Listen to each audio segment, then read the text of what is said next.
नमस्कार, मैं रजनीश पचौरी आपका इस जीएस सरोवर के यूट्यूब चैनल पर स्वागत करता हूं।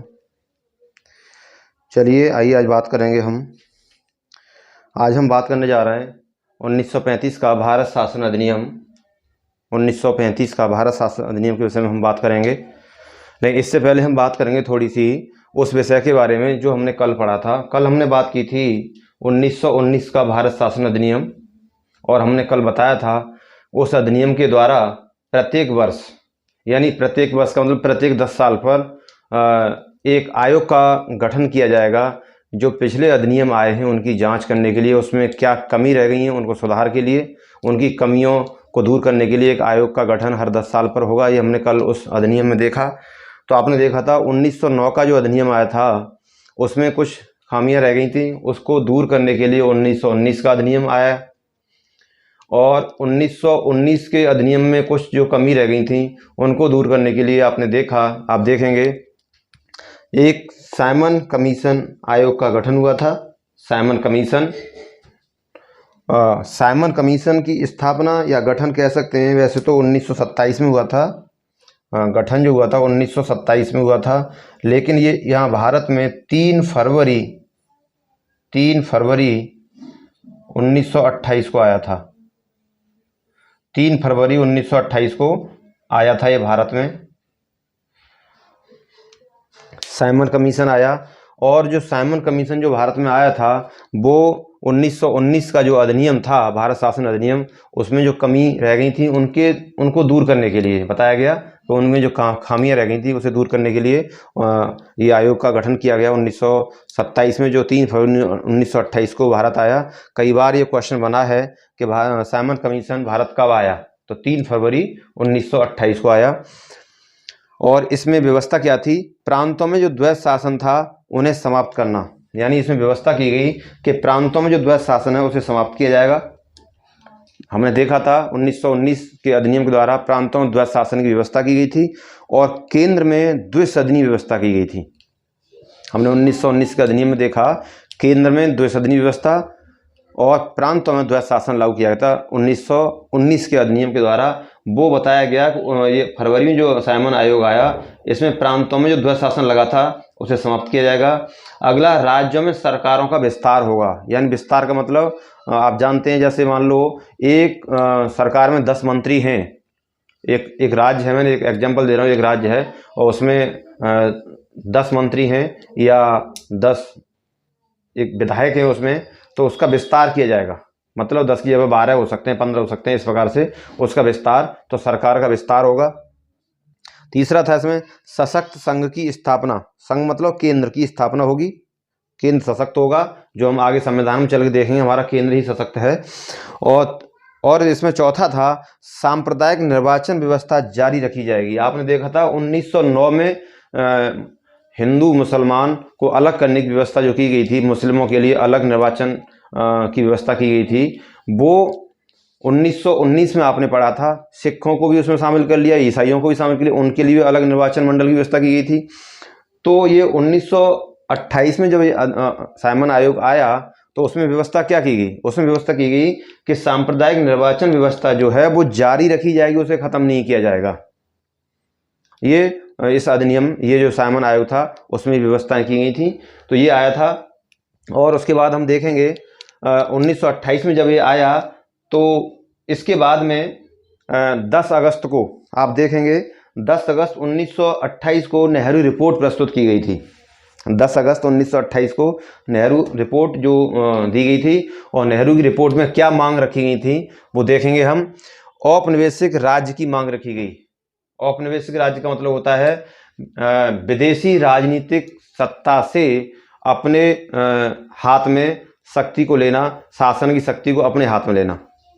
औपनिवेशिक का मतलब होता है विदेशी राजनीतिक जो सत्ता है उनके द्वारा अपने हाथ में शासन की शक्ति को अपने हाथ में लेना, अपने कंट्रोल में लेना। तो ये मांग नेहरू रिपोर्ट में थी। और दूसरा था प्रांतीय स्वायत्तता, यानी प्रांत जो थे उनको इतना अधिकार दिया जाए कि वो स्वयं अपने आप निर्णय ले सकें। प्रांतों की सरकार जो थी उनको ये अधिकार दिया जाए कि वो अपने निर्णय अपने स्वयं लें, किसी दूसरे के द्वारा नहीं। तीसरा था मूल अधिकार। मूल अधिकार, यानी भारतीयों को मूल अधिकार दिए जाएं, यानी हमारे जो मूल अधिकार हैं हम देखेंगे संविधान में, वो अब वर्णित है इस समय, वो मूल अधिकार। और अगला था संघीय न्यायालय की स्थापना, यानी एक सुप्रीम कोर्ट की स्थापना होनी चाहिए। ये इस नेहरू रिपोर्ट थी, ये आई थी 10 अगस्त, आप देखेंगे 10 अगस्त 1928 को ये रिपोर्ट आई थी, और इसमें ये मांग रखी गई थी। नेहरू रिपोर्ट जिसे कहते हैं, नेहरू रिपोर्ट, नेहरू रिपोर्ट आप इसे लिख सकते हैं। तो ये 1928 में, और आप देखते हैं इसके बाद में ये मांग जो रखी है, इसके बाद में आपने देखा 1930 में एक गोलमेज सम्मेलन हुआ, 1931 में गोलमेज सम्मेलन हुआ, और 1932 में एक गोलमेज सम्मेलन हुआ। 3 सम्मेलन हुए थे, और भारत के एक ऐसे व्यक्ति थे जिन्होंने तीनों सम्मेलन में भाग लिया था। ये सम्मेलन इंग्लैंड में हुआ था, और भीमराव अंबेडकर जो थे, साहब भीमराव अंबेडकर, उन्होंने तीनों सम्मेलन में भाग लिया। और इस सम्मेलन में गांधी जी, जो 1931 का जो सम्मेलन था गोलमेज सम्मेलन, उसमें गांधी जी ने भाग लिया था पहली बार, लेकिन वो भी असफल रहा, सफल नहीं हो पाया, गांधी जी वापस आए। और उसके बाद में आपने देखा, हम देखेंगे 1932 में आप देखेंगे 16 अगस्त, आप यहाँ पर नोट कर सकते हैं, मैं यहीं लिख देता हूँ, यहाँ लिख देता हूँ 16 अगस्त 1932 को सांप्रदायिक पंचायत की घोषणा की गई थी। सांप्रदायिक पंचायत की घोषणा की गई 16 अगस्त 1932 को। और घोषणा करने वाले जो थे उसमें ब्रिटेन के प्रधानमंत्री थे रैमजे मैकडोनाल्ड। रैमजे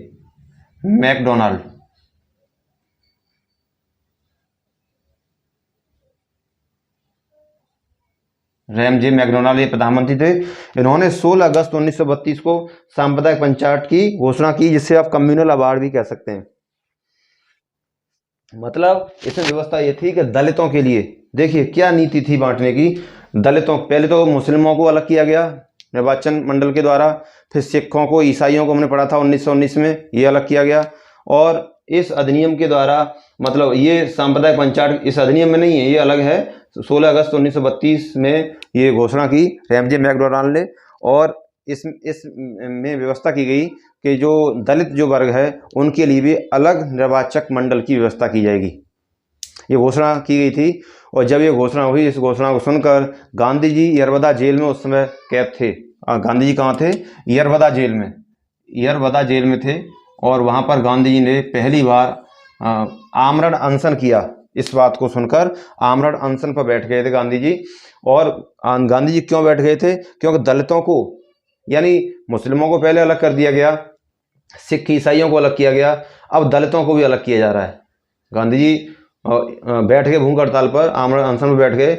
और मेन कार्ड ये भी था कि हमारे जो भीमराव अंबेडकर साहब जो थे वो भी इस चीज़ से खुश हुए, वो इसे चाहते थे कि दलितों के लिए अलग निर्वाचक मंडल की व्यवस्था की जाए, निर्वाचन मंडल की व्यवस्था की जाए अलग। तो जब गांधी जी भूख हड़ताल बैठे, तो जब गांधी काफ़ी दिनों तक भूख हड़ताल पर रहे, तो अंबेडकर साहब उनसे मिलने के लिए जेल में ही गए, और वहाँ मुलाकात हुई उनकी, गांधी जी से मुलाकात हुई थी उनकी।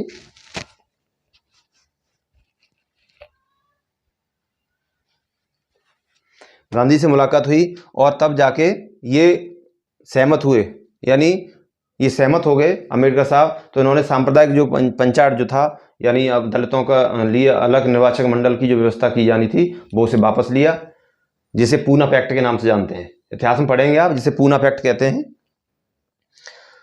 तो ये 16 अगस्त को हुआ। उसके बाद में आपने देखा 1900 भारत शासन अधिनियम 1935 ये आया, भारत शासन अधिनियम 1935 आया। और इसके द्वारा हम भारतीयों के लिए क्या कानून बनाए गए आप देखते हैं। और हमारा जो संविधान बना है, उस संविधान में 200 से अधिक प्रावधान इसी 1900 अधिनियम से लिए गए हैं संविधान में, 200 से अधिक। तो ये व्यवस्था की गई थी 1935 का अधिनियम द्वारा। क्या क्या देखते हैं, एक तो ये है 1935 का अधिनियम देखते हैं, केंद्र एवं राज्यों के बीच 3 सूचियों द्वारा शक्तियों का बंटवारा किया गया। यानी केंद्र और राज्य जो थे उनमें केंद्र की शक्तियां अलग दी गई और राज्य के लिए शक्तियां अलग दी गई। और सूची आप पढ़ते हैं हमारे संविधान में, आगे चल के हम पढ़ेंगे, 3 सूचियां होती हैं। एक संघ सूची होती है, एक होती है संघ सूची,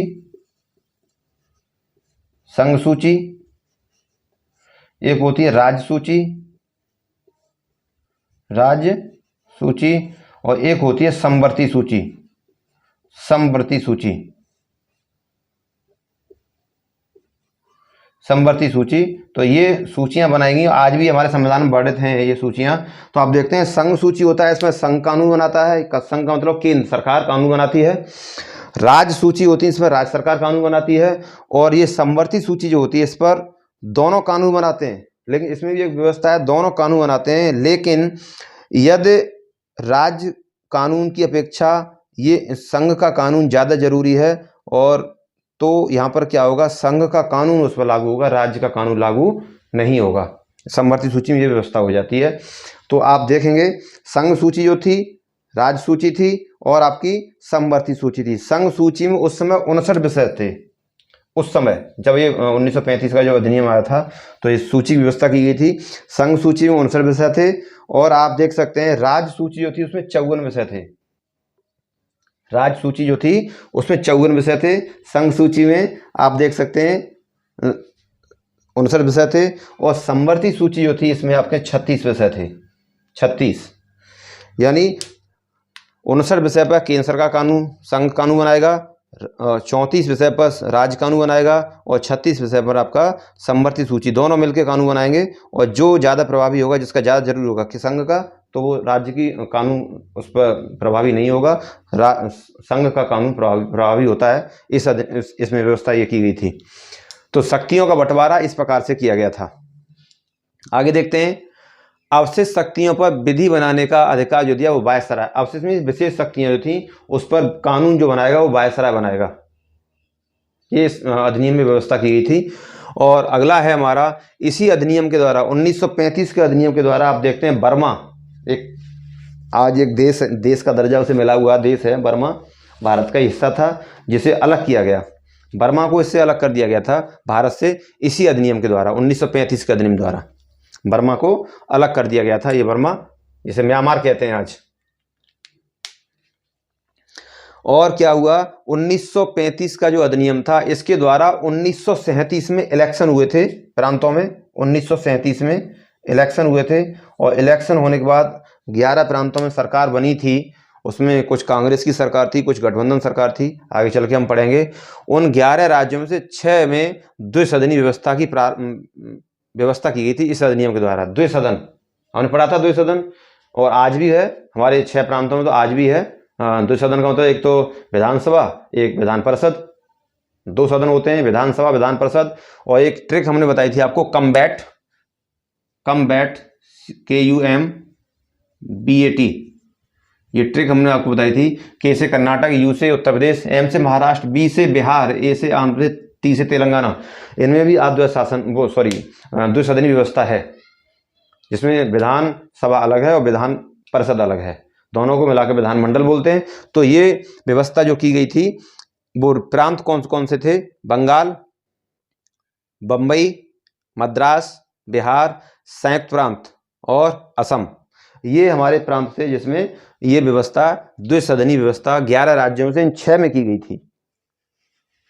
नोट करेंगे आप, नोट कर लें। और अभी क्योंकि मैं इसे मिटाऊंगा, अभी इसमें से कुछ और हैं जो मेन पॉइंट हैं हमारे, जो इस अधिनियम के द्वारा हमें बताए गए, आप इसे नोट करेंगे। आप ऊपर देख रहे होंगे, ऊपर लिखा हुआ है, कम्बैट के नीचे लिखा हुआ है दलितों और महिलाओं के लिए प्रथम बार निर्वाचन की व्यवस्था की गई थी इसी अधिनियम के द्वारा 1935 द्वारा।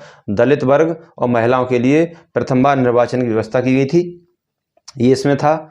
और आपने ये पढ़ा, बंगाल, बम्बई, मद्रास, ये जो प्रांत थे इनमें द्विसदनी व्यवस्था की गई थी। आप नोट करेंगे इसे।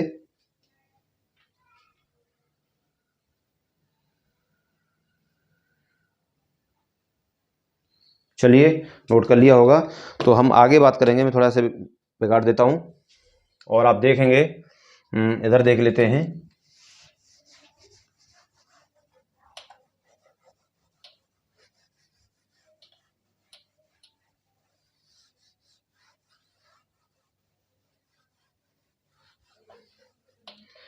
देखेंगे आप,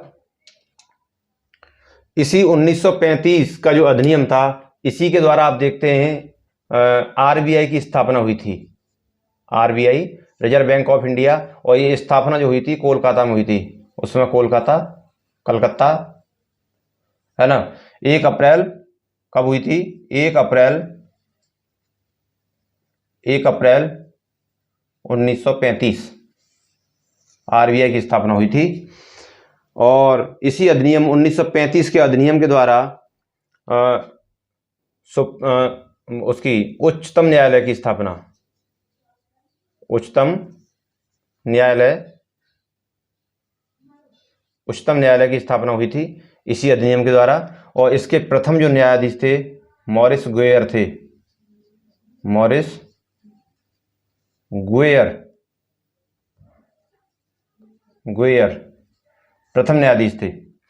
तो ये व्यवस्था की गई थी उच्चतम न्यायालय की, संघीय न्यायालय जिसे आप कह सकते हैं। लेकिन ये 1935 के अधिनियम द्वारा जो था, इस अधिनियम के द्वारा जरूर की गई थी, लेकिन स्थापना जो हुई थी वो कब हुई थी, इसे भी आप नोट कर लेंगे, 1937 में।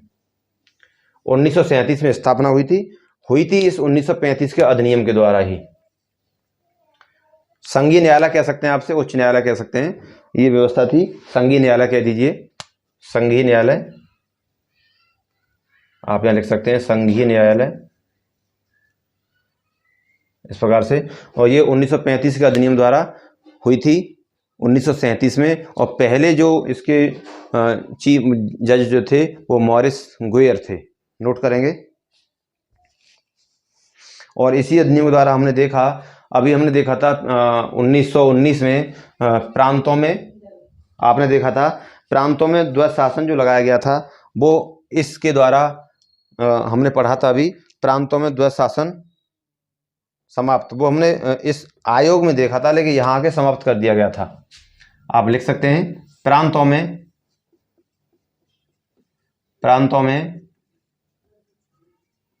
द्वैध शासन समाप्त, प्रांतों में द्वैध शासन समाप्त किया गया और केंद्र में द्वैध शासन लागू किया गया था।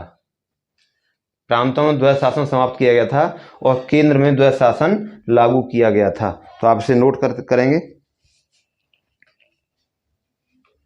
प्रांतों में द्वैध शासन समाप्त कर दिया गया और केंद्र में द्वैध शासन लागू किया गया था। ये क्वेश्चन कई बार पूछा गया है कि प्रांतों में द्वैध शासन किस अधिनियम द्वारा समाप्त किया गया, तो आप कह सकते हैं 1935 के अधिनियम के द्वारा प्रांतों में द्वैध शासन को समाप्त किया गया।